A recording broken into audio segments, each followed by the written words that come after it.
بسم الله الرحمن الرحيم الحمد لله رب العالمين الرحمن الرحيم مالك يوم الدين إياك نعبد وإياك نستعين اهدنا الصراط المستقيم صراط الذين أنعمت عليهم غير المغضوب عليهم ولا الضالين آمين بسم الله الرحمن الرحيم اللهم يا حي يا قيوم بك تحصنت فاحمني بحماية كفايتي بقاية حقيقة برهان حرز أماني بسم الله وادخلني يا أول يا آخر مكنون غيب سر دائرة كنزي ما شاء الله لا قوة إلا بالله وأسبل علي يا حليم يا ستار كنفس التجاب شانة نجاة واعتصم بعبد الله وابني يا محيط يا قادر علي صر أمان حاطة مجلس صراطك عز عظمة ذلك خير ذلك من آيات الله وأعذني يا رقيب يا مجيب واحرسني في نفسي وديني وأهلي ومالي وولدي وداري بكلات عادتي غاثتي وليس بضارهم شيئا إلا بإذن الله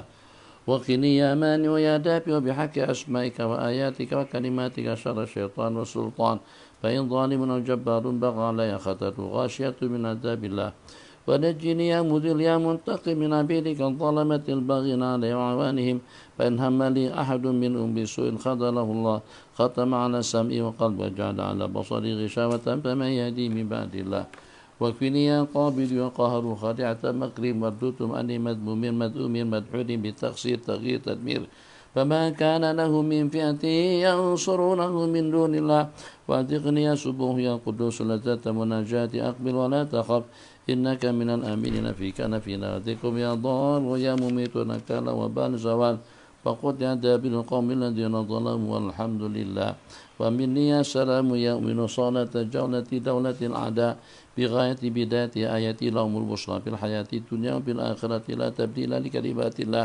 وتوجني يا عظيم يا معز بتاج مهبة كبرياء جلال سلطان ملكوت عظمة ولا يحزنك قول من العزة لله والبسني يا جليل يا كبير خلعة جلال جمالك ما الإقبال فلما رأينا أكبرنا وقطعنا أيديهم وقلنا حاشا لله والقيا عزيز يا ودود علي محبة منك تنقاد وتخضع لي بقلوب عبادك بالمحبة والمعزة والمودة من تعطيف التأديب يحبون حب الله والذين آمنوا أشد حبا لله واظهر علي ظاهر وباطن أسر أسرار أنوار يحبهم ويحبون أذلة على المؤمنين عزة على الكافرين يجاهدون في سبيل الله ووجه اللهم يا صمد يا نور وجه الصفاء جمال يسي إشراك فإن حاجوك فقد أسلمت وجهي لله وجميل يا جميل يا بديع السماوات والأرض يا ذا الجلال والإكرام بالفصاحة والبراءة والبلاغة واحلل عقدة من لساني يفقهوا قولي برأفة رحمة رقة ثم تلين جلود وقلوب بلا ذكر الله وقلدني يا شديد الباص يا جبار بسيف الهيبة والشدة والقوة والمنع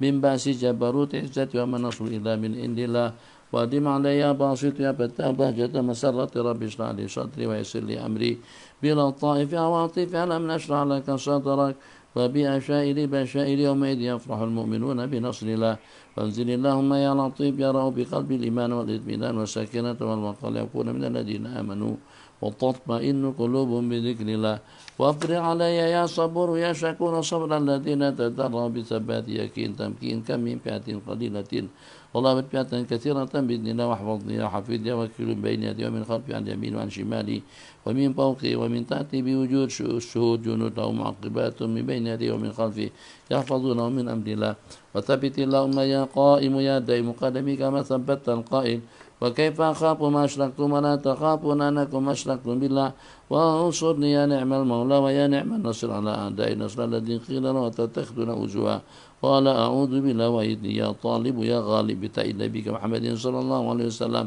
المؤيد بتعزيز التوقير إنا أرسلناك شاهدا ومبشرا ونذيرا لتؤمنوا بالله واكفني يا كافي الأسواء يا شافي الأدواء بأويلي فويل لو أنزلنا هذا القرآن على جبل لرأيته خاشعا متصدعا من خشية الله وامدن علي يا وهاب يا رزاق بحصول وصول قبول تيسير تدبير تسخير كلوا واشربوا من رزق الله وألزمني يا واحد يا أحد كلمة التقوى كما ألزمت أبي بكر محمد صلى الله عليه وسلم حيث قلت فاعلم أنه لا إله إلا الله تولني يا ولي علي بالولاية والعناية والرعاية والسلامة مزيد إيراد إسعاد إمداد ذلك خير ذلك من فضل الله وأكرمني يا غني يا كريم السعادة والسيادة والكرامة والمغفرة كما أكرمت الذين يغضون أصواتهم عند رسول الله ثم علي يا تواب حليم طابة الناس وأن أكون من الذين إذا فعلوا فاحشة أو ظلموا أنفسهم ذكروا الله فاستغفروا لذنوبهم ومن من يغفر الذنوب إلا الله واختم لي يا رحمن يا رحيم بحسن خاتمة الناجين.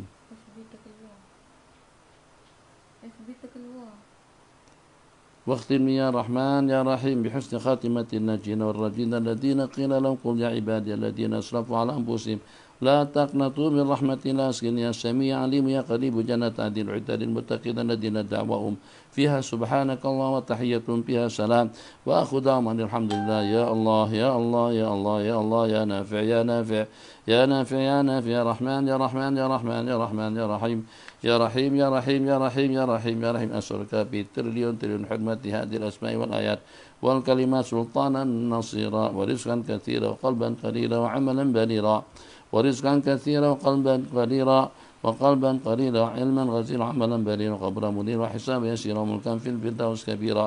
وصلى الله على سيدنا محمد وعلى آله وصحبه أجمعين وسلم تسليما كثيرا إلى يوم الدين والحمد لله رب العالمين. Bismillahirrahmanirrahim. Assalamualaikum warahmatullahi wabarakatuh. Bapak Nafillah, tadi Abi agak terlambat baik pada masa zikiran subuh atau pada masa permulaan bacaan Hizib Darul A'la. Facebook tak boleh masuk, tak boleh di on. Jadi Abi guna bisnis apa tuh? Tak ada lah. Lugu. Tak ada. Tak ada apa? Dia terkeluar ni, Abang Aziz cakap. Dia kena masuk semula. Ya itulah. Masuk semula macam mana? Ni ada bukan melalui Facebook. Okey. Tapi boleh ikut lagi. Cuman tidak boleh ikut semuanya. Yang nonton boleh tengok. Bagi maklumat. Assalamualaikum Abi. Alhamdulillah hadir. Okey. Ada. Muhammad. Assalamualaikum warahmatullahi wabarakatuh. Okey, sahabat-sahabat semuanya boleh masuk? Boleh ke? Dia boleh tapi bukan Facebook yang biasa tu. Alhamdulillah, jelas Abi. Boleh Abi. Okey, salah kita terus. Boleh je, tapi yang biasa tak boleh masuk. Abi guna yang situs bisnis tu. Bismillahirrahmanirrahim. Alhamdulillahirabbil alamin. Wa sallallahu wasallam ala sayidina Muhammad wa ala alihi wa sahbihi ajma'in. Rabbana iftah bainana wa baina qaumina bil haqqi wa anta khairul fatihin. Bismillahirrahmanirrahim. Kitabu Al-Itiq. Sebelum kita lanjutkan kepada Kitabul Itiq, ada satu buah hadis yang tertinggalkan atau yang tersisa pada pertemuan kita hari kemarin, yaitu tentang seseorang yang mendapatkan rikas. Arti daripada rikas itu adalah simpanan orang jahiliyah, dafinul jahiliyati. Jadi di antara daripada pendapatan yang wajib kita zakati berupa emas dan perak, satu daripada hasil mendulang korek tanah untuk kita mendapatkan emas yang tersimpan di dalamnya. Dari masa ke semasa kalau terkumpul dalam putaran 1 tahun, terkumpul dalam satu nisab atau dalam hitungan nisab, maka dengan kita wajib mengeluarkan zakatnya dan 2,5%. Yang kedua, dafinul jahiliyati atau simpanan orang jahiliyah. Jadi kita korek tanah, mungkin pada waktu kita menggali lubang untuk buat bangunan, atau juga pada waktu kita menggali lubang atas tujuan untuk mendulang. Tahu-tahunya dengan kita mendapatkan seketui emas atau satu uncang simpanan. Ternampak daripada bijian, butiran daripada emas tadi itu, lugu yang menunjukkan bahwasanya emas itu adalah pada masa pemerintahan Islam. Jadi ada bertulisan pada zaman pemerintahan Sultan Abdul Hamid, pada masa pemerintahan Sultan atau dinasti Al-Abbasiyah atau Al-Umayyah. Nah, jadi kalau seperti itu, maka itu akan kembali kepada Baitul Malil Muslimin. Tapi kalau ternyata ada tulisan yang menunjukkan itu adalah merupakan simpanan daripada orang jahiliyah dahulu, penyimpanan zaman kerajaan Namruz, Bukhtanasar, zaman Qarun misalnya, itu boleh menjadi hak milik, tapi kita kena keluarkan 20% daripada total yang kita dapatkan. Itu hadis yang kita bicarakan kemarin, itu tentang ar-rikas. Daripada Sayyidina Abu Hurairah radhiyallahu taala anhu, daripada Sayyidina Rasulullah sallallahu alaihi wasallam, qala, Nabi kita bercerita, kana fi man kana qablakum rajulun ishtara aqaran. Sesungguhnya terdapat seorang laki-laki pada zaman dahulu membeli satu bidang tanah. Ternyata di dalamnya terdapat jarratan min dhahabin. Satu jarrah itu adalah bekas yang terbuat daripada tanah liat. Itu jarrah. Jadi macam seperti dalam bentuk periuk. Dahulu masa tahun 75-an. Dan tentu sebelumnya. Jadi Abi sempat pada masa di Mekah dan di Madinah, pada tahun 75, Abi dengan keluarga, adik-beradik kami pergi atau hijrah ke Mekah pada tahun 75, yang pada waktu itu kalau kita nakkan air sejuk itu hanya antara dua. Ima dengan air zam-zam dimasukkan ketuyan daripada ais. Ima dengan air zam-zam itu mereka masukkan dalam daurak, namanya daurak. Daurak itu adalah penyimpanan air, bekas air yang dibuat daripada tanah liat. Dia bentuknya macam seperti air botol, seperti air mineral itulah. Jadi tersimpan kira-kira dalam 1 ke 2 liter air, mengecil ke depan, depannya mirip-mirip seperti dengan botol. Jadi perasaan botol kecap seperti apa? Macam seperti botol kecap itulah, yang besar tuh. Jadi daripada bawah mengecil, membengkak, membesar ke tengah, nanti mengecil lagi, mengecut, terus ada lehernya, itu dengan mulutnya. Masukkan air ke situ, kemudian diletakkan di atas batu kerikil. Jadi Masjidil Haram itu dahulu tempat penawafan, itu semuanya di keramik. Tidak semuanya di marmer. Itu pemarmaran, pengeramikan itu rasanya pada tahun 80-an. Sebelumnya, jadi tempat penawafan yang kita gunakan saja, tempat orang berpusing, tempat orang di sekitar Ka'bah itu daripada keramik, itu daripada marmer. Sementara untuk yang selebihnya, itu ada hasawat. Hasawatnya kawasan berkerikil. Jadi bulat macam tu. Kemudian ada jalan. Jalan berkeramik. Jalan untuk menuju tempat tawaf. Antara jalan dengan jalan, daripada bulatan tadi itu, jalan untuk menuju ke tempat tawaf, itu keramik. Tapi antara lorong dengan lorong, atau antara jalan dengan jalan, itu dipenuhkan dengan batu kerikil. Dan juga di situ dihamparkan kapet. Jadi kalau sekarang kapet dihampar atas keramik, pada waktu itu kapet dihampar di atas batu kerikil.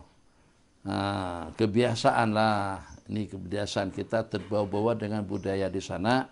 Dari sudut kesehatan, dari sudut agama kurang cantik, yaitu tidur selepas salat subuh dan juga tidur menjelang waktu maghrib. Di antara daripada yang disebutkan, tidur selepas subuh itu akan mewarisi kemiskinan. Sedangkan tidur menjelang waktu maghrib atau tidur selepas asar menjelang waktu maghrib itu akan menyebabkan daya ketahanan tubuh itu akan berkurang. Jadi berpengaruh untuk daya ketahanan, kekebalan tubuh. Jadi seeloknya jam menjelang waktu maghrib itu jangan tidur. Tidur sebaiknya setelah salat isya. Ada larangan daripada hadis tidur sebelum isya, berbual-bual selepas salat isya dilaksanakan. Sebaiknya selepas kita salat Isya itu kita ambil waktu untuk kita berehat. Berehat, jangan sampai tidur terlambat atau jangan sampai tidur menjelang lebih daripada pukul 11. Limit yang terakhir seeloknya untuk tidur itu pada pukul 11. Katanya itu pengaruhnya kepada lepar. Lepar mempunyai fungsi, kalau seumpama dengan jantung, fungsinya cuma hanya satu untuk mempam darah. Buah pinggang fungsinya ada 2, lepar punya ada tidak kurang daripada dalam 500. Akan mengganggu lepar seseorang yang tidur larut malam. Daripada pukul 11 tuh last minute lah. Paling terlambat kita berehat malam itu pada pukul 11. Kalau lebih daripada pukul 11 akan banyak organ-organ kita, fungsi daripada lepar akan tergugat dan juga akan terganggu. Itu bukan Abi yang cakap, itu pakar-pakar spesialis, pakar-pakar kesehatan. Jadi semalam tuh katanya hidup sehat untuk semua jenjang usia itu kita kena beramal dengan 5 perkara. 1, usahakan dan upayakan makan, jangan makan pada waktu malam. Jangan makan pada waktu malam. Itu yang pertama. Itu tip-tip kesehatan yang ideal. Jangan makan pada waktu malam. Maksudnya jangan selalu, sekali-sekala tak ada masalah. Kemudian yang kedua, tidur cepat. Dalam pukul 10-an, paling lambat pun dalam pukul 11 sudah tidur. Kemudian yang ketiga, itu adalah amalan puasa. Amalan puasa. Usahakan untuk senantiasa selalu berpuasa. Dan masa waktu yang paling puasa dikatakan dengan sel-sel yang ada pada anggota manusia yang sudah aktif itu akan tergugat atau juga dari hari ke hari akan semakin pudar, fungsinya akan semakin lusuh, dia akan pulih kembali, sel-sel tubuh manusia itu akan pulih kembali kalau pada saat kita buat pembersihan, kita buat perenovasian kepada anggota tubuh kita. Bagaimana untuk kita merenovasi atau untuk kita merebajakan kembali sel-sel yang ada pada tubuh kita, yang disebut dengan al-khalaya kalau dalam bahasa Arab, itu dengan berpuasa 3 hari dalam sebulan. Itu akan memulihkan kembali, akan menguatkan daya tahan tubuh. Dan dengan daya ketahanan tubuh akan semakin pulih dan bagus itu dengan berpuasa 3 hari. Puasa 3 hari tadi itu sangat-sangat disarankan. Ini kajian ilmiah, kajian dalam bidang kesehatan. Tapi ternyata kajian tadi itu telah didahului oleh anjuran dalam agama kita untuk kita berpuasa 3 hari, yaitu pada hari ke-13, 14, dan 15 yang disebut dengan berpuasa pada hari putih. Jadi untuk penyegaran sel-sel tubuh dan juga untuk menguatkan imun atau menguatkan daya ketahanannya, itu adalah dengan cara berpuasa 3 hari dalam tiap bulan. Di antara daripada nasihat-nasihat yang disuruhkan itu juga, itu kita ada waktu untuk kita bersukan, waktu untuk kita berolahraga, dan check up, medical check up itu kena dibuat. Jadi jangan sampai katanya dengan kita itu setelah dapatkan ada gangguan pada anggota tubuh kita, entah itu dengan seumpama jantung, entah itu dengan seumpama paru-paru, setelah tahu ada gangguan baru nak berobat. Lebih mudah dengan kita kalau pada waktu kita buat medical check up dulu, tahu.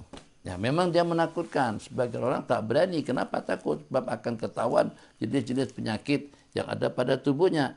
Sebenarnya kalau tahu pun, pada saat kita tahu awal, kita akan dapat merawat, mengantisipasi kemungkinan akan semakin bertambah dan juga akan semakin parah. Itu yang dikatakan. Jadi yang ambil daripada nasihat tadi itu, 2 yang terpenting, tidur secepatnya. Kemudian yang kedua itu adalah usahakan untuk tidak makan malam. Kembali.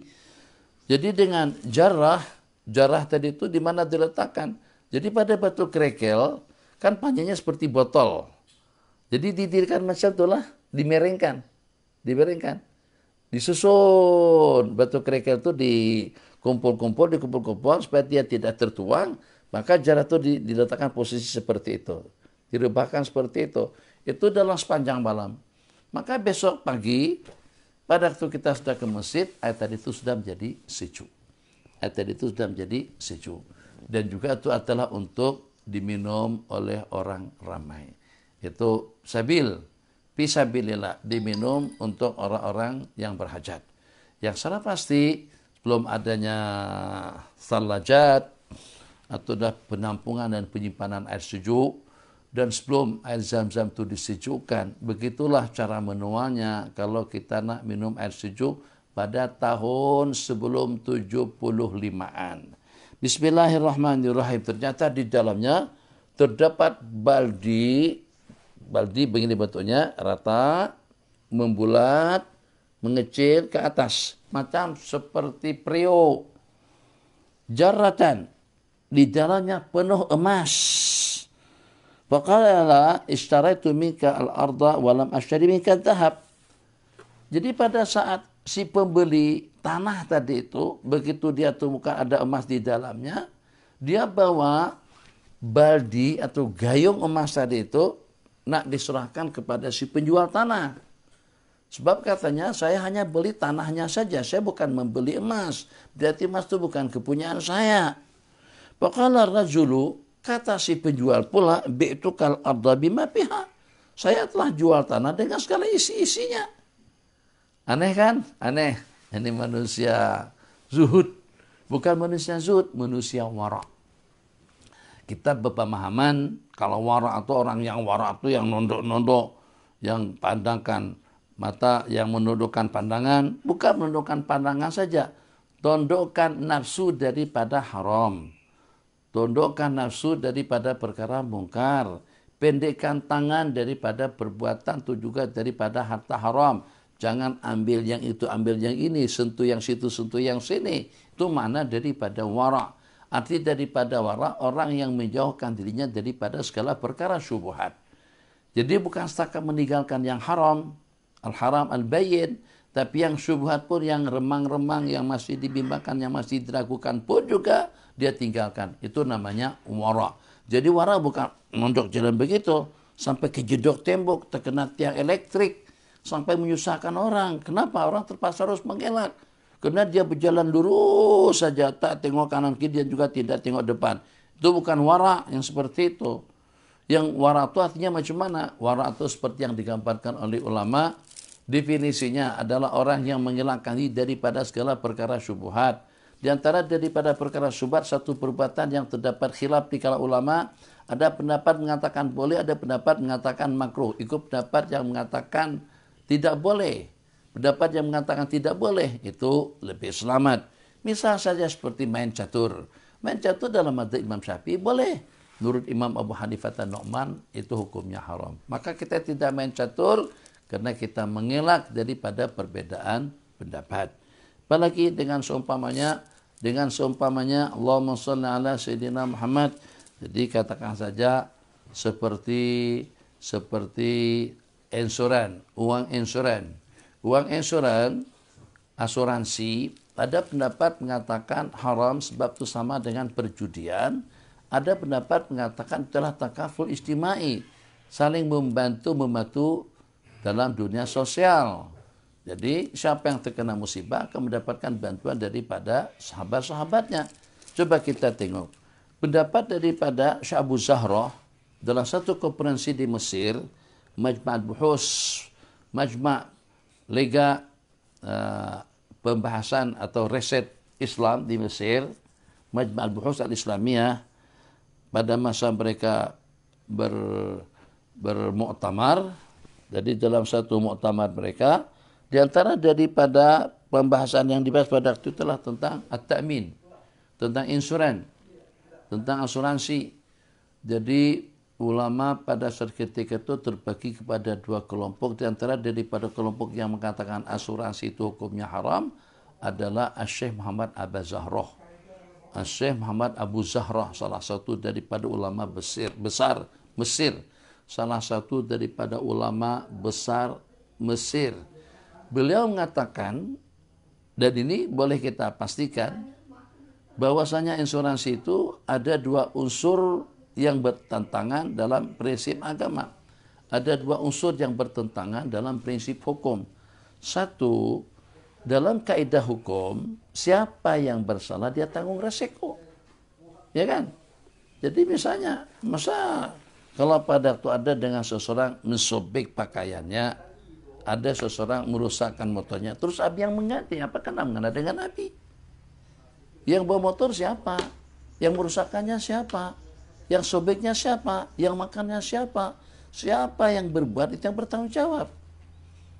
Kalau ternyata dia yang menghilangkan, takkan Abi yang menggantikan.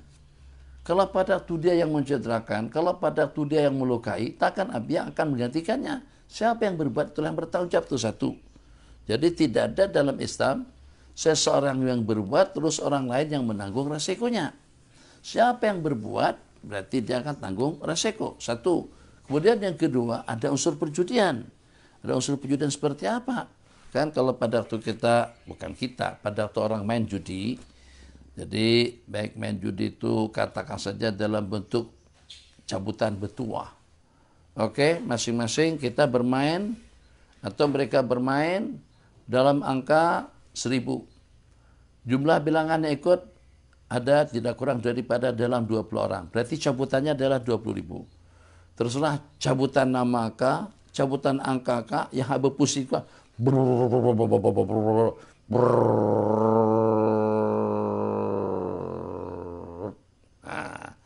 angka mana jatuhnya bijian tadi itu, angka kamu yang mana, angka dia yang mana.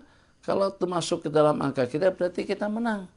Nah macam itu juga dalam at-ta'min, dalam asuransi, dia tidak dalam bentuk cabutan betua, tidak dalam bentuk cabutan nama atau juga number, tapi siapa yang Allah takdirkan sakit, siapa yang Allah takdirkan celaka atau cedera, siapa yang Allah takdirkan dikena bahaya, dia akan dapat pampasan sebesar 50.000 ringgit. Dia hanya bulanannya bayar, tiap bulannya zakat bayar 10 ringgit saja. 10 ringgit.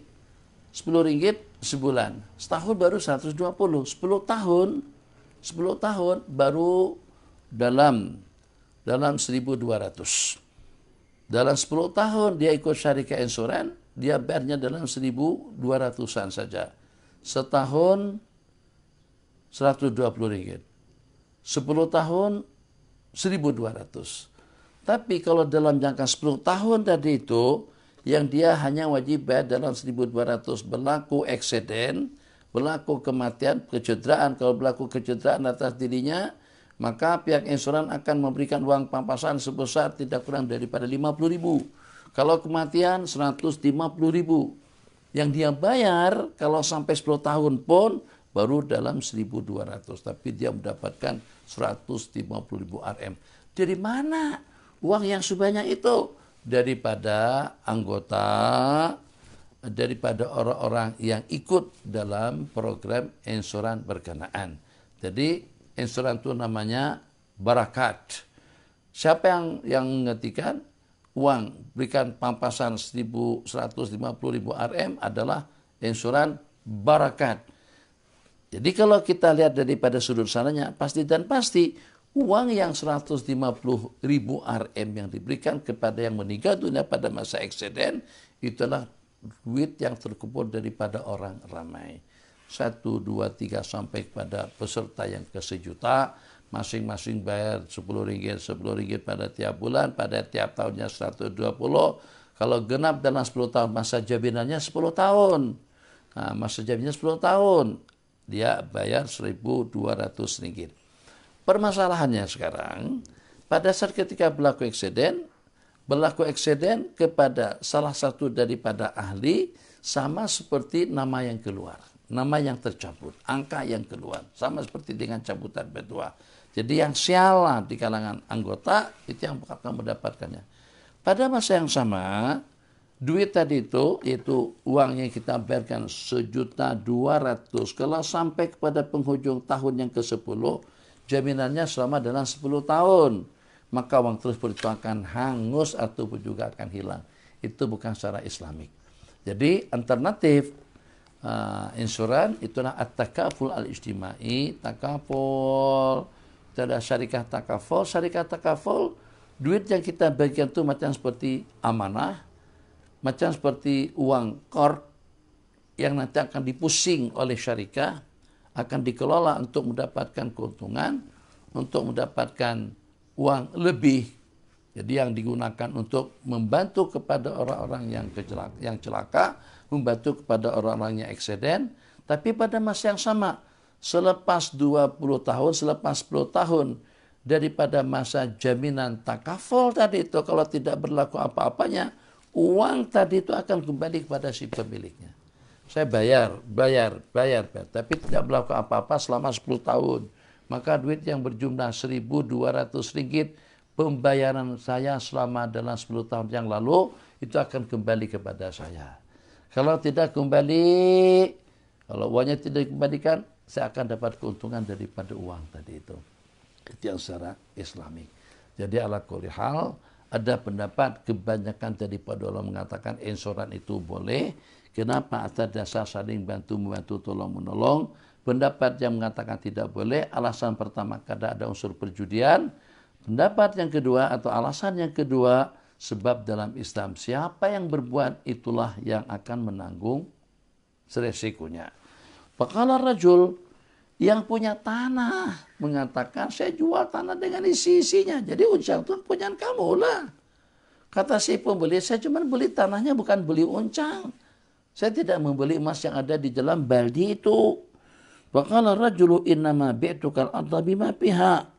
Qala fatahakama ila rajulin. Dua orang tadi itu pergi kepada seorang laki-laki. Tahakum. Artinya kedua-duanya pergi menjumpai seorang hakim untuk merungkaikan, menyelesaikan permasalahan mereka. Faqala alakuma waladun. Laki-laki itu berkata, apakah kalian berdua punya anak? Tadi kita beranjak daripada bab wara'. Wara' itu misalnya seperti apa? Nah, jadi seperti syarikat insuran tadi itu, syarikat insuran ikut pendapat Syekh Abu Zahra dan juga banyak ulama yang menyokong, itu hukumnya haram. Kita ikut pendapat yang mengatakan haram, sehingga dengan insuran tidak kita ambil.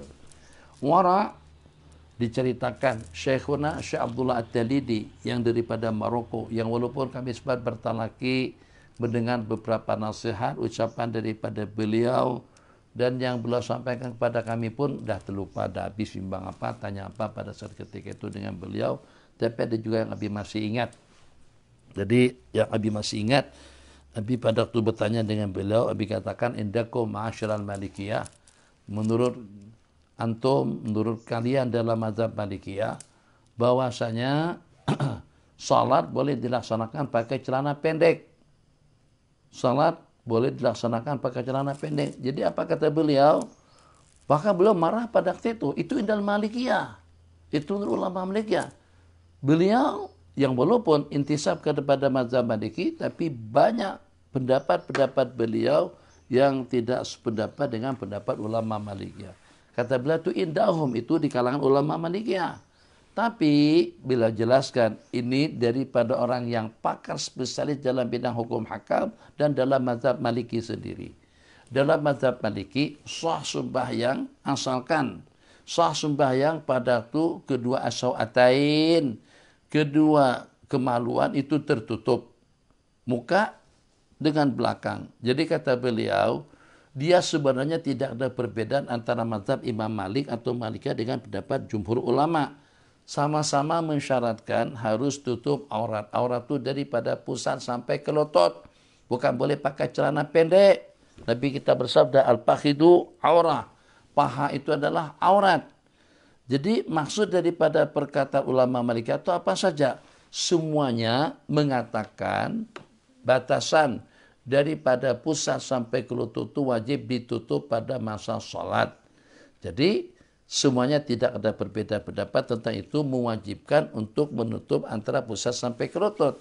Hanya kelonggaran dalam mazhab Malikiyah, kalau seandainya dengan seseorang sholat pakai celana pendek, pahanya kelihatan.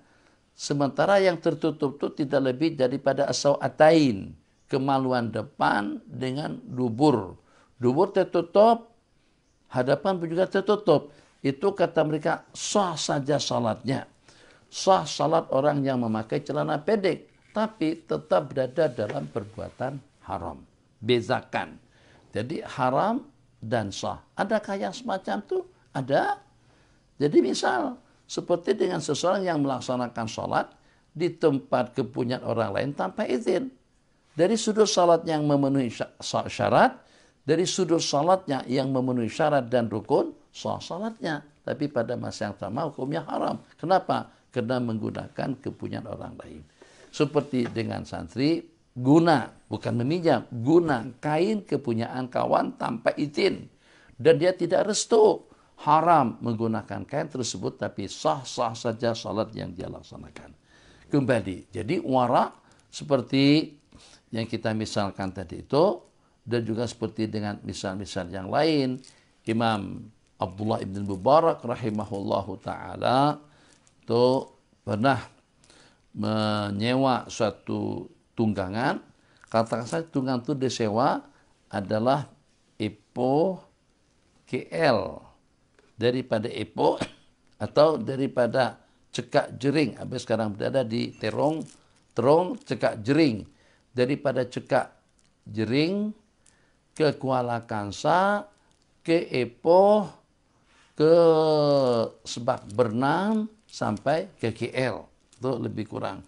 Masa bergerak dari sini, kereta yang habis sewa, habis guna kereta sewa, bergerak daripada Terong menuju Cekak Jering, menuju Kuala Kangsar, sampai ke Ipoh, teringat ada benda tertinggal di Terong atau juga di rumah. Maka Abi pun akan pada balik. Imam Abdullah ibn Mubarak yang menyewa tunggangan, saat ketika teringat ada benda ketinggalan di rumah, beliau tidak gunakan kendaraan yang disewa tadi itu. Kendaraan tadi itu diletak di mana? Diletakkan di Ipoh. Sewa kendaraan kembali daripada Ipoh untuk pergi ke Terong mengambil barang yang tertinggal.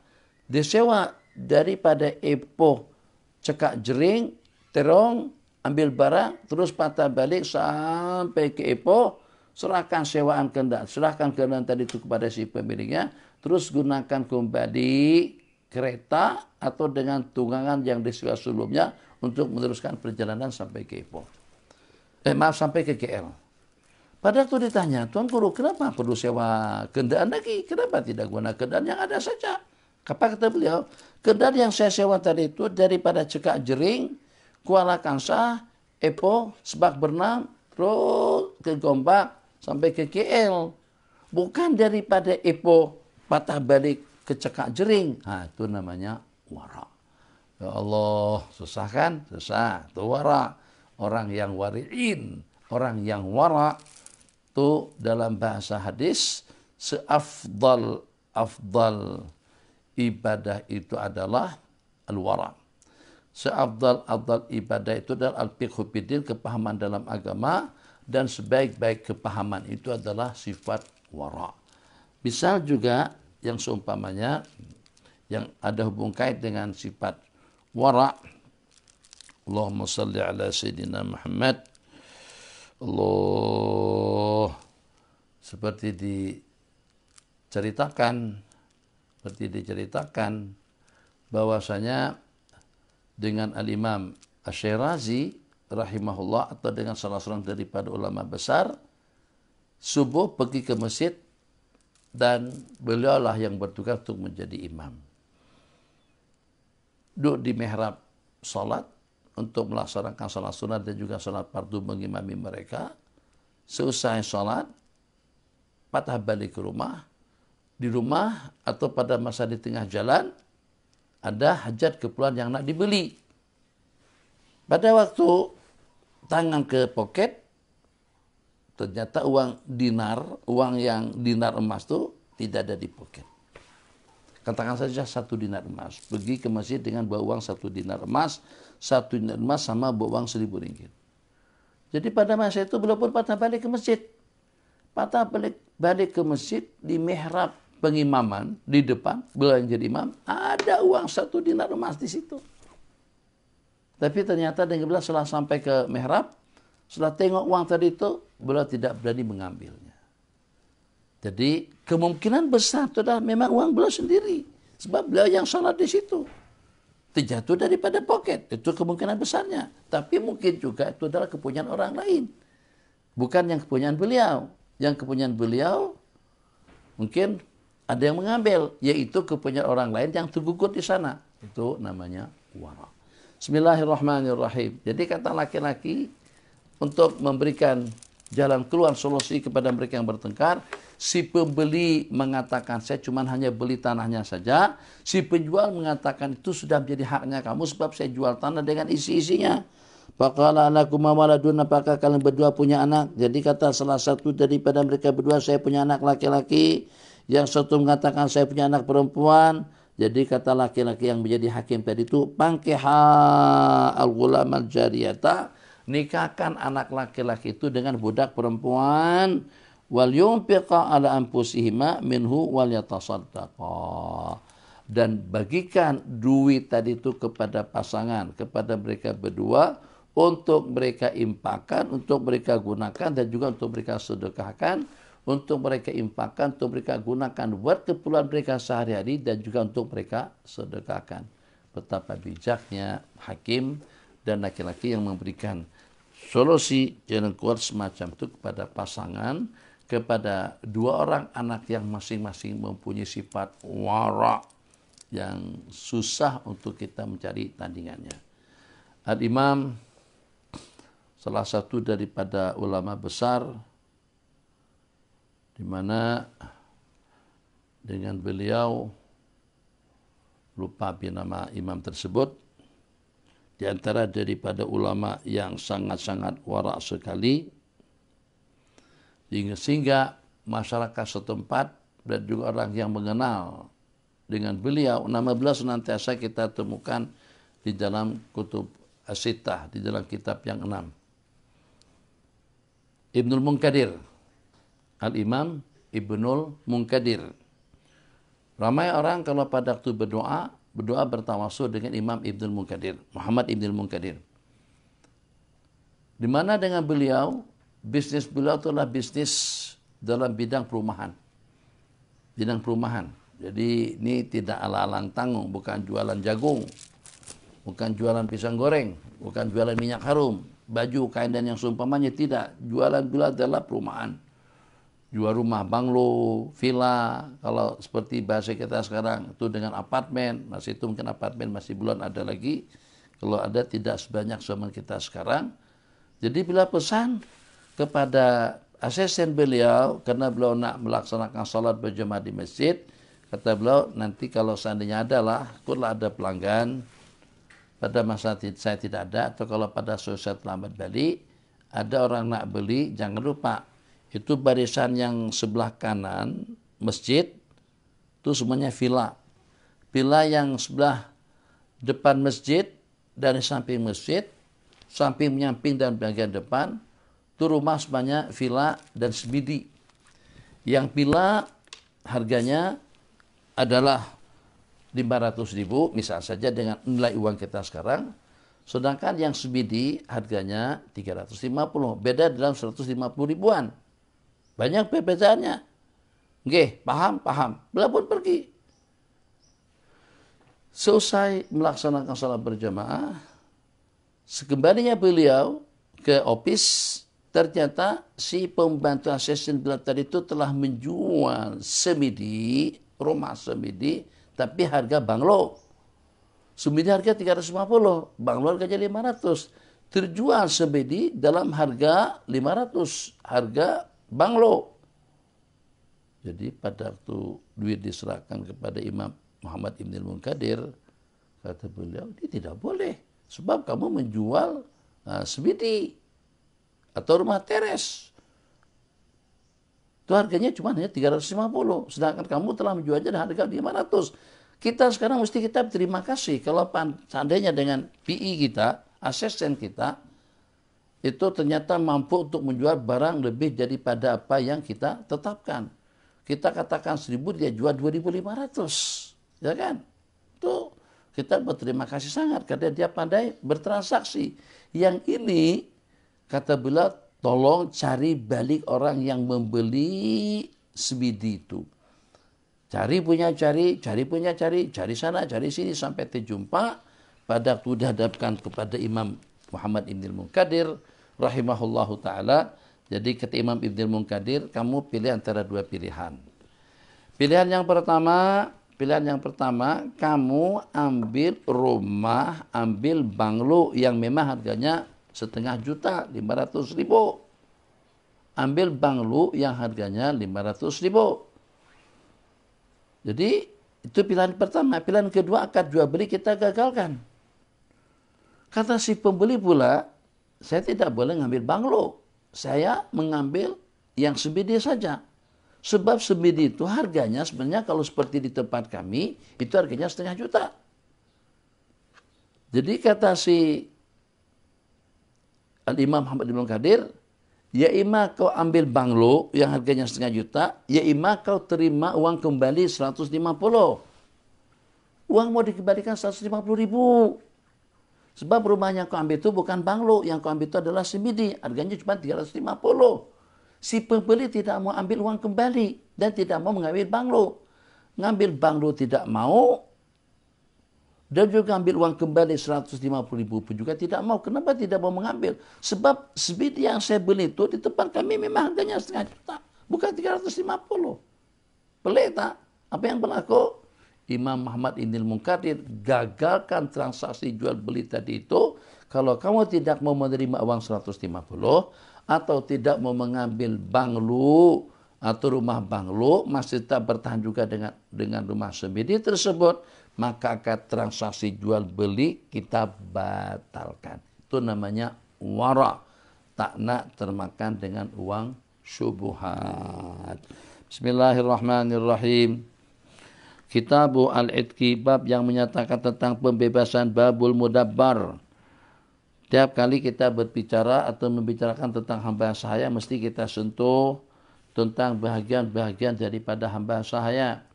Ada hamba sahaya yang namanya abdun, ada hamba sahaya yang namanya muba'ad, ada hamba sahaya yang namanya mukatab, ada hamba sahaya yang namanya umul walad, ada yang hamba sahaya yang namanya mudabbar. Jadi 5 kumpulan. Hamba sahaya yang seutuhnya itu adalah hamba sahaya yang dirinya tidak bebas. Hamba sahaya yang disebut dengan muba'ad artinya dirinya itu separuh.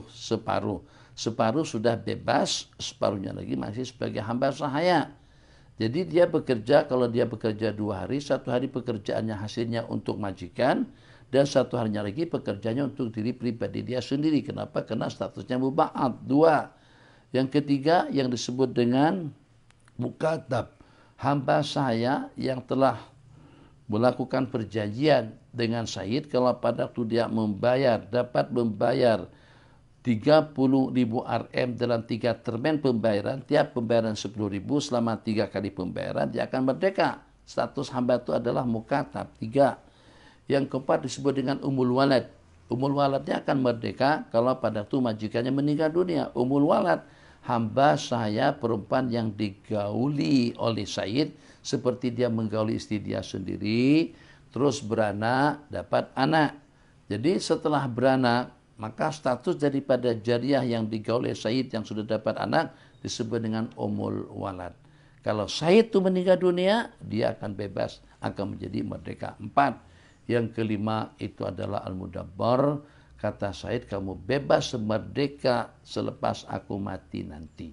Jadi kebebasannya hamba saya, laki atau juga perempuan, akan menjadi bebas kalau pada itu majikannya meninggal dunia. Babu al-mudabbar. Paham mudabbar? Artinya anta hurun ba'da mauti. Mudabbar, kamu bebas selepas aku mati. Riwayat daripada Sayyidina Jabir bin Abdullah radhiyallahu ta'ala anhu qala anna Rasulullah sallallahu alaihi wasallam ba'al mudabbar. Ini menunjukkan bahwasanya hamba saya yang ditadbir itu masih boleh dijual. Ulama mengatakan kalau pada waktu ada tasarruf kepada hamba saya yang dimudabbar, itu berarti penggagalan kepada akad tadbir. Begitu dijual sama si pemiliknya, berarti itulah pembatalan kepada akad tadbir yang diakad sebelumnya. Bismillahirrahmanirrahim. Dabbara rajulun minna gulaman. Suatu kejadian, riwayat daripada Sayyidina Abdullah Jabir bin Abdillah radhiyallahu ta'ala anhu, seorang laki-laki telah mentadbir, mengatakan kamu merdeka selepas aku mati. Tapi pada masa yang sama, si laki-laki yang mentadbir hamba sayanya tadi itu, dia tidak punya duit selain daripada hamba saya. Dia tidak ada kekayaan, tidak ada sebarang duit. Baba'ahu Nabi sallallahu alaihi wasallam fasyarahu Ibnu Naham rajulun min Bani Adiyin. Jadi pada waktu yang mentadbir hamba saya tadi itu meninggal dunia, tapi ada hutang piutang, ada ahli waris. Pada waktu Nabi kita tanyakan berapa warisannya, ternyata yang meninggal tadi itu mempunyai hamba saya yang ditadbir, hamba saya yang dibebaskan kalau pada waktu dia mati. Karena mengingat dia tidak ada warisan, karena mengingat dia ada hutang piutang, maka hamba yang ditadbir oleh sahabat tadi itu selepas meninggalnya Nabi kita gagalkan. Nabi kita jual hamba saya tersebut untuk keperluan untuk menutupi hutang piutangnya. Bismillahirrahmanirrahim. Riwayat daripada Sayyidina Abdullah bin Umar radhiyallahu ta'ala anhuma qala al-mudabbaru minas sulusi, hamba yang ditadbir itu terhitung daripada sepertiga harta warisan. Jadi maksudnya macam mana? Katakan saja dengan seseorang berwasiat, hak terakhir yang diberikan kepada kita sebagai pemilik harta itu adalah wasiat.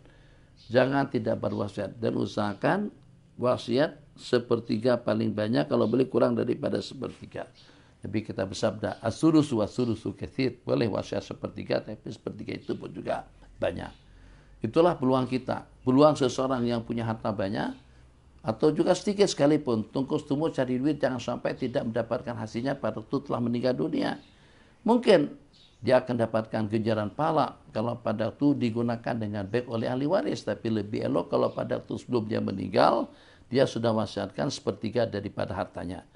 Maka daripada total uang 3 juta Rm, duit yang dia wariskan, sepertiganya itu adalah wasiat. Untuk pahat, untuk pondok, untuk masjid, untuk surau, warga emas, orang-orang udur, ibu-ibu tunggal, atau dengan fakir miskin. Jadi hamba saya yang dia tadbir tadi itu, kamu merdeka selepas aku mati, nilai hitungannya itu juga dihitung daripada sepertiga harta warisan. As-sulusu, Nabi kita said, al-mudabbaru minas sulusi. Qala babu ummahatil aulad, ini adalah bagian yang kedua yang disebut dengan umul walad. Umul walad artinya ibu kepada anak, yaitu hamba sahaya melahirkan anak kepada majikan yang memilikinya. Hadza wabillahi taufik. Insyaallah kita akan berjumpa nanti pada pukul 12 siang dengan bacaan kitab, dengan membaca kitab As-Sunnah wal Bid'ah dan dengan bacaan Hizib Al-Wiqayah wan Najat. Hadza billahi taufiq. Sallallahu alaihi sayyidina Muhammad wa ala alihi washabbihi wasallam. Rabbana anfa'na bima 'allamtana wa 'allimna ma yanfa'una. Sallallahu alaihi sayyidina Muhammad wa ala alihi washabbihi ajma'in. Amin walhamdulillahi rabbil alamin. Sallallahu rabbuna ala nuril mubin Ahmad al-Mustafa sayyidil mursalin. Sallallahu rabbuna على النور المبين أحمد مصطفى سيد المرسلين وعلى آله وصحبه أجمعين وعلى آله وصحبه أجمعين. السلام عليكم ورحمة الله.